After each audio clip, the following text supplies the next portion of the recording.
بسم اللہ الرحمن الرحیم۔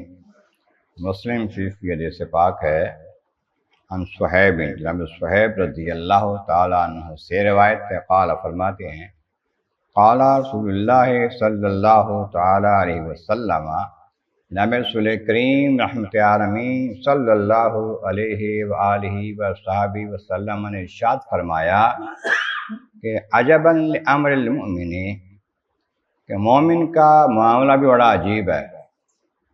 ایمان والا بندہ ہو، اس کے معاملات، اس کا معاملہ بڑا عجیب ہے۔ ان امرہ کلہ لہ خیر، اس کے سارے کام اس کے لیے بہتر ہوتے ہیں۔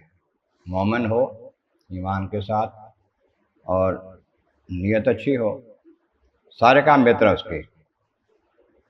ولیس ذالک لأحد الا للمؤمن، اور یہ کام کسی اور کے لیے نہیں ہے، صرف مومن کے لیے ہی ہے کہ وہ سارے کام اچھے ہوتے ہیں، سارے معاملات اس کے اچھے ہوتے ہیں۔ کیسے؟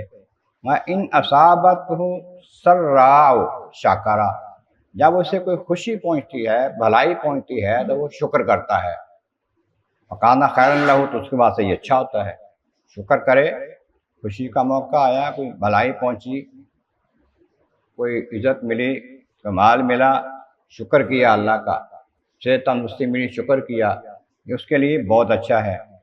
وَإِنْ أَصَابَتْهُ ضَرَّاءُ صَبَرَ، جب اسے کوئی مصیبت پہنچے، کوئی مشکل آئے، کوئی پریشانی آئے، بیماری آئے، تکلیف آئے تو صبر کرتا ہے۔